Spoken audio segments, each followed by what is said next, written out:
تم سو گئی تھی تو مجھے لگا ہماری آوازیں تمہیں ڈسٹرب نہیں کریں، سو ہم سب کچھ ادھر لے آئے۔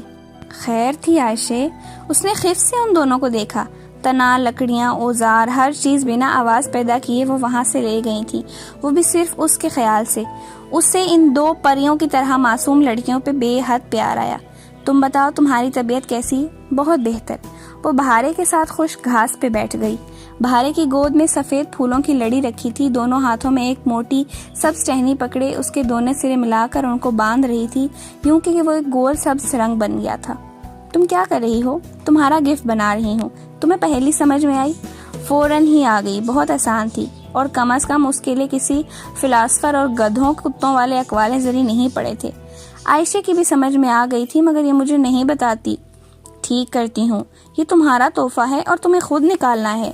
تحفہ خوشی کے لیے ہوتا ہے، اگر تم اسے خود بوجھ کر نکالو گی تو تمہیں اصلی خوشی ہوگی، ورنہ تو توڑ کر بھی نکال سکتی ہو، عائشہ نے کہا۔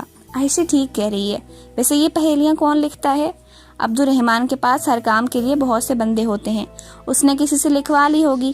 بہارے نے شانے اچکا کر کہا، گویا عبد الرحمن سے بہت محبت و عقیقت کے باوجود اس کا خیال تھا کہ وہ اس نے خود نہیں لکھی، تو پھر شاید ڈالی نے۔ بہارے بہت مہارت سے سفید پھولوں کی لڑی کو سبز ٹہنی پر لپیٹ رہی تھی، یہاں تک کہ سبز رنگ ایک سفید پھولدار حلقے میں تبدیل ہو گیا تو اس نے دونوں ہاتھوں سے وہ تاج حیا کے سر پہ رکھا، بہارے گل اور عائشہ گل کی طرف سے۔ اس کے انداز پہ کام کرتی عائشہ نے مسکرا کر اسے دیکھا۔ بہارے گل اور عائشہ گل کا بہت شکریہ۔ اس نے مسکراتے ہوئے سر پہ پہنے تاج کو چھوا۔ مری میں ایسے تاج بے کثرت ملتے تھے، مگر ان میں سے کوئی تاج اتنا خوبصورت نہ تھا، کوئی تاج اتنا خوبصورت ہو بھی نہیں سکتا تھا۔ بہارے اب پزل باکس اور سوئی دھاگا احتیاط سے اپنے گلابی زنبیل میں رکھ کر عائشہ کے ساتھ کام کروانے لگی تھی۔ اس نے بھی اٹھنا چاہا، مگر عائشہ نے روک دیا۔ تم مہمان ہو اور تمہاری طبیعت بھی ٹھیک نہیں، جب ٹھیک ہو جائے گی تو کروا لینا۔ پھر کام ختم کر کے بہارے نے چٹائی بچھائی اور بڑی باسکٹ سے پانی کی بوتل نکال کر حیا اور عائشہ کے ہاتھ دھلائے، پھر لنچ باکسز کھول کر چٹائی پہ رکھنے لگی۔ یہ تلی ہوئی مچھلی ہے، یہ سلاد ہے اور یہ مرغابی کا سالن ہے۔ کھانا ابھی تک گرم تھا اور اس کی خوشبو بہت اشتہا انگیز تھی۔ اسے یاد تھا شروع میں وہ اور ڈیزے ترک کھانے سے کتنی متنفر ہو گئی تھیں، مگر چند ہی روز بعد ان کو ترک کھانے سے اچھا کوئی کھانا نہیں لگتا تھا۔ کیوں سنسان جنگل میں درختوں کے بیچ زمین پہ بیٹھے ٹھنڈی سی دوپہر میں وہ اس کا پہلا کھانا تھا۔ استنبول کی چہل پہل اور ہنگامہ خیز زندگی سے دور ایک تنہا جزیرے پہ جہاں وہ خود کو فطرت سے زیادہ قریب محسوس کر رہی تھی۔ کھانا کھا کر چیزیں سمیٹ کر وہ لکڑیوں کے چھوٹے چھوٹے گٹھے سروں پہ اٹھائے ڈھلان سے اتر کر واپس بھگی تک آ گئیں۔ عائشہ نے ساری لکڑیاں اور اوزار صندوق میں رکھے اور پھر وہ بھگی کو وہیں چھوڑ کر دوسری سمت چل دیں۔ اس نے نہیں پوچھا کہ وہ اب کدھر جا رہے ہیں، وہ خود کو ان کے رحم و کرم پہ چھوڑ چکی تھی۔ پھر عائشہ خود ہی بتانے لگی، اب ہم ساحل کی طرف جا رہے ہیں، مگر فائدہ کوئی نہیں ہے۔ اس کے ساتھ چلتی بہارے نے ذرا خفگی سے سرگوشی کی۔ وہ جو دونوں پہلوؤں سے میکسی ذرا سی اٹھا کر چل رہی تھی ذرا چونکی۔ وہ کیوں؟ ہم سمندر پہ سیب چننے جا رہے ہیں، مگر کوئی فائدہ نہیں ہے، میرے کسی سیٹ سے موتی نہیں نکلتا اور عائشہ کے ہر سیب سے موتی نکلتا ہے۔ اچھا وہ کیوں؟ عبد الرحمن کہتا ہے عائشہ کے سیب سے موتی اس لیے نکلتے ہیں کیونکہ وہ ہمیشہ سچ بولتی ہے۔ نہیں، یہ کوئی پیمانہ نہیں ہے۔ بہارے کے سیب سے موتی اس لیے نہیں نکلتے کیونکہ بہارے ہمیشہ اللہ سے برا گمان رکھتی ہے۔ جس دن بہارے اچھا گمان رکھے گی اس دن موتی نکل آئیں گے، اور ایک دفعہ تو موتی نکلا بھی تھا، سفید موتی، اور وہ بہت خوبصورت تھا۔ میں نے عبد الرحمن کو گفٹ کر دیا۔ وہ اس کا کیا کرے گا؟ تم اپنے پاس رکھتی۔ جواباً بہارے نے ملال بھری نظروں جیسے کہ تم نہیں سمجھ سکتی اسے دیکھا اور سر جھٹکا۔ ساحل کا یہ حصہ قدرے سنسان پڑا تھا۔ نیلے سمندر کی لہریں امڑ امڑ کر پتھروں سے سر پٹکتی اور واپس لوٹ جاتی۔ ساحل کی ریت گیلی تھی اور اس پہ قطار میں بہت سے پتھر پڑے تھے۔ کراچی کا ساحل ریت والا ہوتا تھا، مگر یہ ساحل پتھروں والا تھا۔ وہ چیزیں محفوظ جگہ پر رکھ کر جوتے اتار کر ننگے پاؤں چلتی پانی میں آ کھڑی ہوئی۔ ادھر سمندر اکثر سیب ڈالتا ہے مگر روز نہیں، عائشہ پانی میں پاؤں مارتی ادھر ادھر چلتی کہہ رہی تھی۔ لہریں امڑ امڑ کر اس سے ٹکراتی اور گھٹنوں تک بھگو کر چلی جاتی۔ وہ تینوں ایک دوسرے سے فاصلے پہ کھڑی اپنی اپنی ٹوکریاں اٹھائے سیب چن رہی تھیں۔ پانی یخ بستا تھا اور ہوا سرد تھی۔ اس نے پلٹ کر دیکھا تو عائشہ اور بہاریں ریت سے سیب اٹھا کر اپنی ٹوکریوں میں بھر رہی تھیں، مگر اسے اپنے پاس کوئی سیب نظر نہیں آیا۔ وہ متلاشی نگاہوں سے پانی کی تہ تلے جھلکتی ریت کو دیکھتی آگے بڑھ رہی تھی۔ تبھی ایک تیز لہر آئی تو وہ لڑکھڑا کر پھسلی اور کمل کے بر ریت پہ جا گری۔ سچ شکر کے پتھروں کا ساحل چند قدم دور تھا۔ لہر واپس پلٹ گئی۔ وہ ریت پر گری پڑی تھی، مکمل طور پہ بھیگی ہوئی۔ اس کی چوٹی بھیگ گئی تھی، ریت کے ذرے سفید بالوں پہ جا بجا لگے تھے۔ وہ درد سے دکھی کمر کو سہلاتی بمشکل اٹھ کر کھڑی ہوئی۔ عائشہ اور بہاریں نے اسے گرتے نہ دیکھا نہ اٹھتے، اس نے بھی واویلا نہ کیا۔ پانی کا درد آگ کے درد سے کم ہی ہوتا ہے۔ وہ برداشت کر گئی۔ اسے گرانے والی لہر اس کے قدموں میں ایک سیب ڈال گئی تھی۔ اس نے جھک کر سیب اٹھا لی۔ وہ ایک شامی کباب کے جتنا تھا اور اس کا خول سفید، سرمئی اور گلابی رنگوں سے بنا تھا۔ اوہ، تم تو بھیگ گئیں، ٹھہرو، یہ شال لے لو۔ پتھروں کے پار چٹائی پہ بیٹھے ہوئے عائشہ نے فکر مندی سے اسے دیکھا اور ایک شال ٹوکری سے نکال کر دی جو اس نے شانوں کے گرد لپیٹ لی۔ چلو اب سیب کھولتے ہیں۔ وہ تینوں تکون کی صورت بیٹھی تھی، اپنی اپنی ٹوکریاں سامنے رکھے۔ عائشہ نے بڑے سے چپٹے بلیڈ والا چھرا اٹھایا اور اپنی ایک سیب نکال کر پھر اس کے خول کے دونوں حصوں کی درمیانی درز میں رکھ کر بسم اللہ پڑھتے ہوئے سیدھا سیدھا چھرا چلا دیا۔ چٹکنے کی ذرا سی آواز آئی۔ عائشہ نے چھرا ایک طرف رکھا اور دونوں ہاتھوں سے سیب کے کھول کو یوں کھولا جیسے کوئی کتاب کھولتے ہیں۔ اندر موجود سمندری جانور کا گودا خون آلود تھا۔ وہ مر چکا تھا، مگر اس کے اوپر ایک مٹر کے دانے جتنا سفید موتی جگمگا رہا تھا۔ عائشہ نرمی سے مسکرائی اور پلکر سے موتی اٹھا کر ایک مخملی تھیلی میں ڈالا۔ وہ مسحور سی یہ سارا عمل دیکھ رہی تھی۔ بہاریں البتہ آلتی پالتی مارے بیٹھی، ہتھیلیوں پہ چہرہ گرائے منہ بسورے عائشہ کو دیکھ رہی تھی۔ عائشہ نے ایک کے بعد اپنے 7 سیب کھولے، سب میں سے موتی نکلے۔ 7 موتی اس کی مخملی تھیلی میں جمع ہو چکے تھے۔ پھر اس نے چھرا بہاریں کی طرف بڑھایا۔ اب تم کھولو۔ بہاریں نے بے دلی سے چھرا پکڑا اور ایک ایک کر کے 5 سیب کھولے۔ ان کے اندر سوائے خون آلود مولس کے کچھ بھی نہ تھا۔ کوئی بات نہیں، 7 تو نکل آئے ہیں، یہ بھی تمہارے ہیں۔ عائشہ نے نرمی سے اس کا گال تھپ تھپایا۔ وہ خفا خفا سی بیٹھی رہی۔ حیا نے چھرا پکڑا اور سیب کے دونوں حصوں کی درز میں رکھا، پھر دل مضبوط کر کے چھرا چلایا۔ لمحے بھر کو اسے یوں لگا جیسے اس نے کسی نرم سے گوشت کو کاٹ دیا ہو۔ بہاریں اور عائشہ منتظر سی اسے دیکھ رہی تھیں۔ اس نے سیب کے دونوں حصوں کو پکڑے رکھا، کسی کتاب کی طرح کھولا۔ سمندری جانور کے خون آلود لوتھڑے کے سوا سیب میں کچھ نہ تھا۔ وہ موتی سے خالی تھا۔ اس نے بہاریں کسی بے دلی سے سیب ایک طرف ڈال دی۔ تم دونوں نے پہلے سے سوچ لیا تھا کہ تمہارا موتی نہیں نکلے گا۔ کل سے تم اچھے گمان کے ساتھ سیب چنو گی، عائشہ نے بے بسی سے انہیں دیکھ کر کہا۔ وہ دونوں یوں ہی خفا خفا سی بیٹھی رہیں۔ راک بیو قدا پہ سیاہ چادر تان چکی تھی جس پہ جھلملاتے تارے ٹکے تھے۔ اس کے کمرے کی کھڑکی کے جالی دار پردے ہٹے ہوئے تھے اور ان سے مکیش کی وہ سیاہ چادر صاف دکھائی دے رہی تھی۔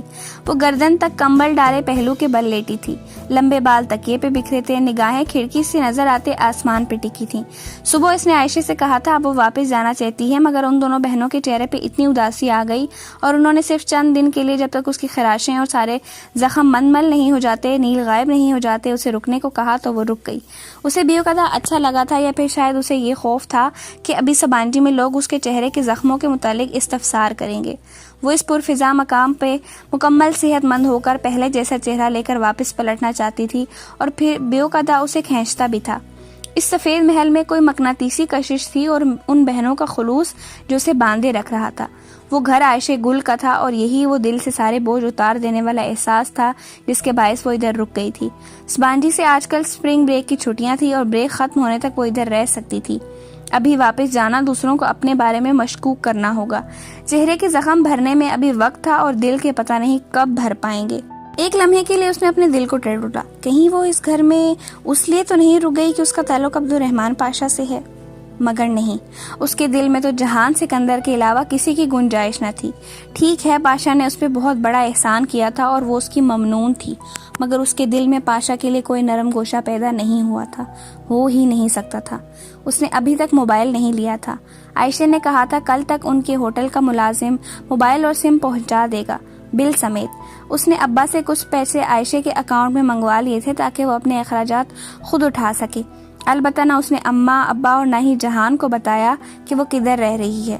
وہ پہلے ہی ان سے دور تھی، جہاں بھی رہے کیا فرق پڑتا تھا، اور پھر استنبول میں عبد الرحمن پاشا کی رہائش سے بڑھ کر محفوظ جگہ کوئی نہ تھی، اس کا اندازہ اسے ہو چکا تھا۔ مگر جہان جانے وہ کیسا ہوگا، اتنے دنوں سے اس سے بات بھی نہیں ہوئی۔ آخری دفعہ اسے تب دیکھا تھا جب وہ اسے تقسیم پہ چھوڑنے آیا تھا، تب بخار کے باعث اس کی آنکھیں اور ناک سرخ تھی۔ پتہ نہیں اس کا بخار ٹھیک ہوا بھی نہیں۔ وہ اسے فون کرنے کا سوچ کر اٹھی اور باہر آ کر گول چکر زینہ اترنے لگی۔ آخری سیڑھی پہ اس کے قدم سست پڑ گئے۔ لیونگ روم میں انگیٹھی دہک رہی تھی اور اس کے سامنے عائشہ گل صوفے پہ پاؤں اوپر کیے بیٹھی تھی۔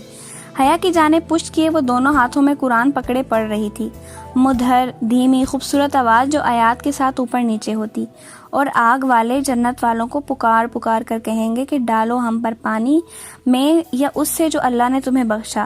وہ کہیں گے بے شک اللہ نے ان دونوں کو حرام کر دیا ہے انکار کرنے والوں پر۔ وہ وہیں ریلنگ پہ ہاتھ رکھے ساکت سی کھڑی رہ گئی۔ ایک دم سے وقت 5 روز پیچھے چلا گیا۔ وہ کرسی سے بندھی ہوئی اسی کمرے میں گری پڑی تھی جہاں بہت سی آگ تھی، الاؤ، انگیٹھی، ابلتا ویکس، دہکتی سلاخیں۔ اسے اپنی چیخیں سنائی دے رہی تھی، پانی ڈالو مجھ پر، پانی ڈالو مجھ پر۔ وہ اگلے 3 روز سوتی جاگتی کیفیت میں یہی چلاتی رہی تھی۔ عائشہ اسی طرح پڑھ رہی تھی، بے شک اللہ نے ان دونوں کو حرام کر دیا انکار کرنے والوں پر، وہ لوگ جنہوں نے اپنے دین کو شغل اور کھیل بنا لیا تھا۔ وہ دے دم سی ہو کر آخری سیڑھی پہ بیٹھی چلی گئی۔ وہ لوگ کہ جنہوں نے اپنے دین کو شغل اور کھیل بنا لیا تھا اور ان کی دنیا کی زندگی نے دھوکے میں ڈال رکھا تھا۔ انگیٹھی میں جلتی مصنوعی لکڑیاں سے چنگاریاں اٹھ کر فضا میں گم ہو گئی تھی۔ وہ یکدم انگیٹھی کو دیکھتی گئی۔ تو آج کے دن ہم بھلا دیں گے ان کو جیسا کہ وہ اپنی اس دن کی ملاقات کو بھول گئے تھے اور ہماری نشانیوں کا انکار کیا کرتے تھے۔ الاعراف 50 سے 51۔ دفعتاً عائشہ نے کسی احساس کے تحت گردن موڑی۔ اسے یوں آخری زینے پہ بیٹھے دیکھ کر اس کی آنکھوں میں فکر مندی ابھری۔ اس نے قرآن بند کیا اور اٹھ کر احتیاط سے شیلف کے اوپری خانے میں رکھا، پھر اس کے ساتھ زینے پہ آ بیٹھی۔ ایسے کیوں بیٹھی ہو حیا؟ وہ نرمی سے پوچھ رہی تھی۔ حیا گمسم سے اس کا چہرہ دیکھے گئی۔ اسکارف میں لپٹا عائشہ کا چہرہ نیم اندھیرے میں بھی دھمک رہا تھا۔ اس کی آنکھیں اب سیاہ لگ رہی تھی۔ یہ لڑکی اتنی پرسکون، اتنی نرم کیسے رہتی ہے ہر وقت؟ اس کے چہرے پہ کوئی دھول، کوئی دھند، کوئی مبہم پن کیوں نہیں ہوتا تھا؟ صاف شفاف اجلا چہرہ، معصومیت، کم عمری۔ حیا؟ اس نے دھیرے سے حیا کی بند مٹھی پہ اپنا ہاتھ رکھا۔ حیا نے ذرا سا چہرہ پھیرا، اس سے روشنی نہیں دیکھی جا رہی تھی۔ کی آنکھیں اندھیرے کی بہت عادی ہو چکی تھیں۔ یہ دنیا دھوکے میں کیسے ڈالتی ہے عائشہ؟ وہ اب بالکل بھی اسے نہیں دیکھ رہی تھی۔ وہ الاؤ کو دیکھ رہی تھی جس سے سرخ دانے اڑ اڑ کر فضا میں تحلیل ہو رہے تھے۔ جب یہ اپنی چمکنے والی چیزوں میں اتنا گم کر لیتی ہے کہ اللہ بھول جاتا ہے۔ کیا مجھے بھی دنیا نے دھوکے میں ڈال رکھا ہے؟ پہلی دفعہ دھوکا انسان بھول پن میں کھاتا ہے، مگر بار بار کھائے تو وہ اس کا گناہ بن جاتا ہے، اور اگر کسی احساس ہونے کے بعد نہ کھائے تو اسے ایک بری یاد سمجھ کر بھول جانا چاہیے اور زندگی نئے سرے سے شروع کرنا چاہیے۔ نئے سرے سے؟ ایسے یو ٹرن لینا آسان ہوتا ہے کیا؟ انسان کا دل چاہتا ہے کہ وہ خوبصورت لگے، خوبصورت لباس پہنے۔ کیا یہ بری بات ہے؟ اس کی آواز میں بے بسی در آئی تھی، جیسے وہ کچھ سمجھ نہیں پا رہی تھی۔ کیا غلط تھا، کیا صحیح، سب گڈمڈ ہو رہا تھا۔ نہیں، اللہ تعالیٰ خوبصورت ہے اور خوبصورتی کو پسند کرتا ہے۔ یہ چیزیں زندگی کا حصہ ہوتی ہیں، مگر ان کو آپ پوری زندگی نہیں بنا سکتے۔ انسان کو ان چیزوں سے اوپر ہونا چاہیے۔ کچھ لوگ میری طرح ہوتے ہیں جن کی زندگی لکڑی کے کھلونے بنانے، مچھلی پکڑنے اور ستے موتی چننے تک محدود ہوتی ہے، اور کچھ لوگ بڑے مقاصد لے کر جیتے ہیں، پھر وہ چھوٹی چھوٹی باتوں کو لے کر پریشان نہیں ہوتے۔ حیا نے غیر ارادی طور پر ایک نگاہ اپنے کندھے پہ ڈالی جہاں آستین کے نیچے ہو لکھا تھا۔ اور جن کی زندگی میں بڑا مقصد نہ ہو وہ کیا کریں؟ وہی جو میں کرتی ہوں، عبادت۔ ہم عبادت کے لیے پیدا کیے گئے ہیں، سو ہمیں اپنے ہر کام کو عبادت بنا لینا چاہیے۔ عبادت صرف روزہ، نوافل اور تسبیح کا نام نہیں ہوتا، بلکہ ہر انسان کا ٹیلنٹ بھی اس کی عبادت بن سکتا ہے۔ میں بہارے کے لیے پھولوں کے ہار اور آنے کے لیے کھانا بناتی ہوں، میری یہ صلہ رحمی میری عبادت ہے۔ میں پزل باکسز اور موتیوں کے ہار بیچتی ہوں، میرا یہ رزق تلاشنا میری عبادت ہے۔ یہ چھوٹے چھوٹے کام کرتے انسان بڑے بڑے مقاصد پا لیتا ہے، اور انسان ان چیزوں کے لیے مضبوطی کہاں سے لائے؟ حیا، مجھے لگتا ہے ہم لڑکیوں نے اپنے اوپر فرجائل سٹیکرز لگا رکھے ہیں۔ فرجائل سٹیکرز سمجھتی ہو نا؟ وہ جو نازک اشیاء کی پیکنگ کے اوپر چسپاں ہوتے ہیں اور ان پہ لکھا ہوتا ہے ہینڈل وتھ کیئر، وہی سٹیکرز ہم لڑکیاں اپنی پیشانی پہ لگائے رکھتی ہیں۔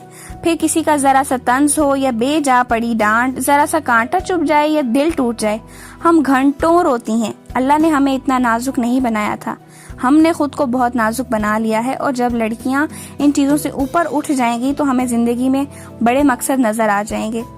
حیا خاموش ہو گئی۔ اب لیونگ روم میں صرف لکڑیوں کے چٹکنے کی آواز آ رہی تھی۔ عائشہ گل، تم بہت پیاری باتیں کرتی ہو، وہ ذرا تھکان سے مسکرا کر بولی تو عائشہ دھیرے سے ہنس دی۔ تم بھی بہت پیاری ہو، یہ تو تم نے مروت نے کہا۔ اچھا عائشہ، میں کل تم دونوں کے کمرے میں سو جایا کروں، مجھے اپنے اوپر والے کمرے میں تنہائی محسوس ہوتی ہے۔ ٹھیک ہے، پھر ہم کل اپنے کمرے کی سیٹل بدل دیں گے، بڑا والا ڈبل بیڈ گیسٹ روم سے ادھر لے آئیں گے۔ عائشہ اٹھتے ہوئے بولی۔ اس نے مسکرا کر دھیرے سے سر ہلا دیا۔ جو بھی تھا، عائشہ کی باتیں اس کے دل کو بہت الجھا دیا کرتی تھیں۔ وہ کبھی بھی زندگی میں ایسے تذ بذب اور شش و پنج میں مبتلا نہیں رہی تھی جس سے اب گزر رہی تھی۔ اگلے روز اسے موبائل تو ہوٹل گرینڈ، وہ ہوٹل جو بیو قدام میں اے آر پاشا کا گڑھ سمجھا جاتا تھا، کہ ایک ملازم نے سم سمیت لا دیا، مگر بیڈ وہ شفٹ نہ کر سکیں کہ وہ کھل نہیں رہا تھا۔ انہوں نے یہ کام ایک دن کے لیے ملتوی کر دیا۔ سو رات کو جب وہ سونے لیٹی تو اوپر کمرے میں اکیلی تھی۔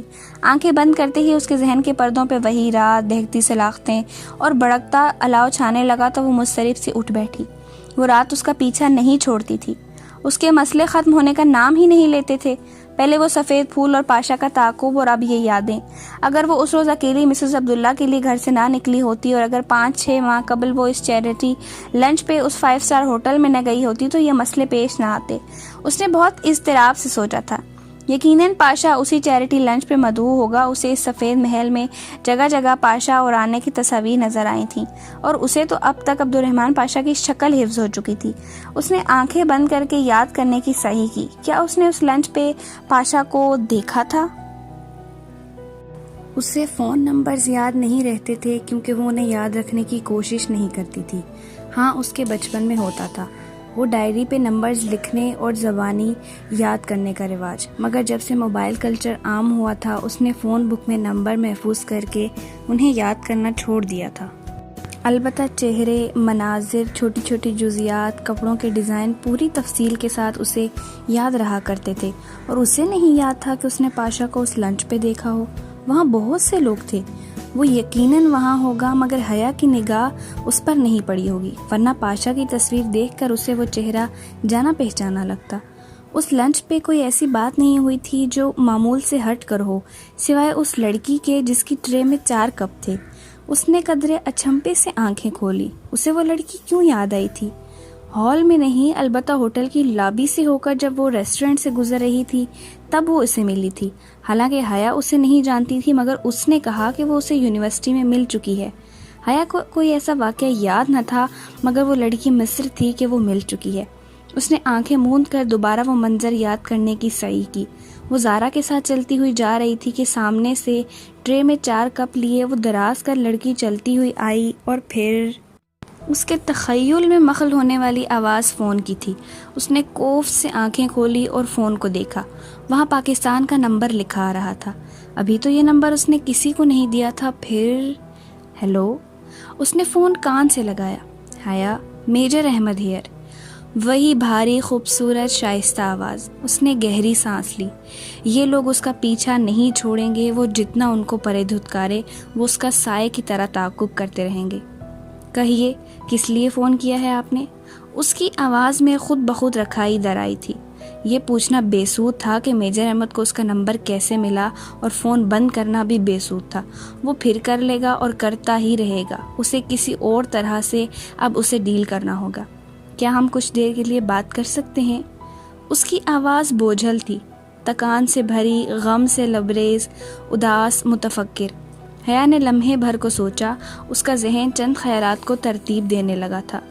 دیکھیں میجر احمد، اس نے سوچ سوچ کر کہنا شروع کیا، اگر تو آپ کوئی ایسی بات کرنا چاہتے ہیں جو کسی شادی شدہ عورت سے کرنا غیر مناسب ہے تو مت کیجیے، لیکن اگر آپ کوئی باہمی مفاد کی بات کرنا چاہتے ہیں تو میں آپ کو سن رہی ہوں۔ وہ چند لمحے خاموش رہا، پھر اس کی آواز فون میں ابھری۔ مجھے اس بات کا بہت افسوس ہے جو آپ کے ساتھ ہوا۔ وہ ایک دم بالکل ساکت ہو گئی۔ اس کے اغوا کی خبر پھیل چکی تھی۔ تو کیا وہ سب راز نہیں رہا؟ ایک بوجھ سا اس کے دل پہ آن گرا تھا۔ فکر نہ کریں، پاکستان میں کسی کو علم نہیں ہوا۔ وہ اس کے لہجے پہ غور کرنے لگی۔ یہ کیا کوئی دھمکی تھی کہ وہ چاہے تو پاکستان میں سب کو علم ہو سکتا ہے؟ اس کے پاس یقیناً اس کی ویڈیو تھی اور پاشا کے پاس اس کی بہت سی تصاویر۔ Black mailers. میں نے آپ سے کہا تھا نا، اگر زندگی میں کوئی آپ کو جنت کے پتے لا کر دے تو انہیں تھام دیجیے گا، وہ آپ کو رسوا نہیں ہونے دیں گے۔ اس کی آواز میں دل کو چیرتا ہوا درد تھا۔ اور میں نے بھی آپ سے کہا تھا کہ ہم دنیا والوں نے جنتیں کہاں دیکھی ہیں۔ آپ نے میری بات نہیں مانی۔ مجھے اس واقعے نے جتنی تکلیف دی، شاید زندگی میں کسی اور شے نے اتنی تکلیف نہیں دی۔ میں اغوا ہوئی، ظلم میرے ساتھ ہوا، تو آپ مجھے کیوں قصوروار ٹھہرا رہے ہیں؟ وہ ہر کسی کو نہیں اغوا کرتے، خوبصورت لڑکیوں کو کرتے ہیں۔ میں خوبصورت ہوں تو اس میں میرا قصور ہے؟ وہ حیران نہیں ہو رہی تھی، پوچھ رہی تھی۔ انہیں یہ پتا چلا کہ آپ خوبصورت ہیں، اس میں آپ کا قصور ہے۔ وہ بھی طنز نہیں کر رہا تھا، بس مغموم انداز میں کہہ رہا تھا۔ تو اب میں کیا کروں؟ اب ان سارے مسائل سے کیسے جان چھڑاؤں؟ کون سا مسئلہ ہے؟ مجھے بتائیں۔ آپ مجھے ہمیشہ اپنا خیر خواہ چاہیں گی۔ وہ چند لمحے خاموش رہی، پھر ایک فیصلے پر پہنچ کر کہنے لگی، اگر کوئی آپ کو بلیک میل کرنے لگے تو کیا کرنا چاہیے؟ بلیک میلر ایک بے نتھے بیل کی طرح ہوتا ہے حیا۔ اس سے بھاگیں گی تو وہ آپ کا تعاقب کرے گا اور تھکا کر مار دے گا۔ سو اس سے کمر کر کے بھاگنے کے بجائے اس کا سامنا کریں اور آگے بڑھ کر اس کو سینگوں سے پکڑ لیں۔ دنیا کا کوئی ایسا بلیک میلر نہیں ہے جس کی اپنی کوئی ایسی کمزوری نہ ہو جس پہ اسے بلیک میل نہ کیا جا سکے۔ آپ کی کمزوری کیا ہے؟ بہت سی ہیں کمزوریاں، پوچھی نہیں تلاشی جاتی ہیں، لیکن میں بلیک میلر نہیں ہوں۔ اگر مجھے آپ کی کمزوری تلاشنی ہوتی تو پوچھتی نہیں، اس نے ذرا محفوظ سے انداز میں جتایا۔ ویسے وہ پزل باکس مجھے کس نے بھیجا تھا؟ وہ جواباً خاموش رہا۔ میجر احمد، میرا خیال ہے اب ہم یہ ڈمپ گیم بند کر دیں اور یہ بات تسلیم کر لیں کہ آپ مجھ سے ایک خواجہ سرا بن کر ملتے رہے ہیں۔ اس نے پنکی کے بجائے خواجہ سرا کہنا مناسب سمجھا۔ میں تسلیم کرتا ہوں، آپ پنکی تھے، مگر ڈولی کون تھا؟ ارے ARP کی ماں نے بتایا تو تھا آپ کو۔ کیا میں نے کبھی ڈولی کا اصلی چہرہ دیکھا ہے؟ نہیں، آپ اسے نہیں جانتی۔ وہ باکس مجھے ڈولی نے بھیجا ہے، مگر اس کی پہیلی وہ کس نے لکھی تھی؟ کون لکھتا ہے یہ پہیلیاں؟ کیا آپ لکھتے ہیں؟ وہ خاموش رہا۔ میجر صاحب، مجھے سچ سچ بتا دیں، ویسے میں جانتی ہوں کہ وہ آپ ہی لکھتے ہیں۔ آپ جیسے لوگ منظر عام پہ آنے کے بجائے پس منظر میں بیٹھ کر عقل کی ڈوریں ہلاتے رہتے ہیں۔ جی وہ میں ہی لکھتا ہوں۔ وہ کریمی آئی والی پہیلی بھی آپ نے لکھی تھی؟ بلکہ آپ سے لکھوائی گئی تھی؟ جی وہ میں نے ہی لکھی تھی۔ ویسے پزل باکس کھول لیا آپ نے؟ اس نے پہلی دفعہ میجر احمد کی آواز میں سرسری سا تجسس محسوس کیا۔ کیا اس کی کمزوری اس کے ہاتھ میں آنے لگی تھی؟ جی کھول لیا، اور مجھے وہ مل گیا جو ڈولی مجھ تک پہنچانا چاہتا تھا۔ وہ بالوں کی لٹ انگلی پہ لپیٹے بڑے اطمینان سے کہہ رہی تھی۔ اپنی بات کے اختتام پہ اس نے واضح طور پر کرسی کے پہیوں کی آواز سنی، جیسے ریوالونگ چیئر پہ ٹیک لگا کر بیٹھا میجر احمد کرنٹ کھا کر آگے کو ہوا تھا۔ واقعی؟ اس کی آواز میں محتاط سی حیرت تھی۔ جی پہیلی آسان تھی، میں نے بوجھ لی۔ ویسے جو اس میں تھا وہ اس وقت میرے ہاتھ میں ہے، اور اس نے مجھ پر ایک بہت حیرت انگیز انکشاف کیا ہے۔ جو باکس میں تھا وہ آپ کے ہاتھ میں ہے، اور اس نے آپ پر ایک انکشاف کیا ہے۔ وہ رک کر اس کے الفاظ دہرا کر جیسے تصدیق چاہ رہا تھا۔ جی بالکل۔ جواباً وہ دھیرے سے ہنس دیا۔ نہیں، آپ سے ابھی تک وہ باکس نہیں کھلا، لیکن مجھے آپ کا یوں ذہن استعمال کر کے مجھے گھیر کر کچھ اگلوانے کی کوشش اچھی لگی۔ حیا نے تل ملا کر موبائل کو دیکھا۔ اسے کیسے پتا چلا کہ وہ جھوٹ بول رہی ہے؟ اچھا، مجھے نیند آ رہی ہے، وہ ذرا بیزاری سے بولی۔ آپ بے شک فوج ہیں، مگر پلیز فون مت دیجیے گا۔ وہ جیسے التجا کر رہا تھا۔ جب میں کچھ بولوں گی ہی نہیں تو آپ کیا سنیں گے؟ میں آپ کی خاموشی سنوں گا۔ میں سو رہی ہوں، بائے۔ اس نے تکیے پہ سر رکھتے ہوئے جان چھوڑو والے انداز میں کہا، مگر اس نے واقعی موبائل بند نہیں کیا۔ ایک ہاتھ سے فون کان پہ لگائے، دوسرا بازو آنکھوں پہ رکھے، وہ کب سو گئی اسے علم نہیں ہوا۔ صبح اٹھتے ہی اس نے موبائل چیک کیا تو میجر احمد کی کال کا دورانیہ 3 گھنٹے اور 20 منٹ لکھا آ رہا تھا۔ وہ دم بخود رہ گئی۔ اس نے تو بمشکل 10 منٹ میجر احمد سے بات کی تھی، تو کیا 3 گھنٹے وہ اس کی خاموشی سنتا رہا تھا؟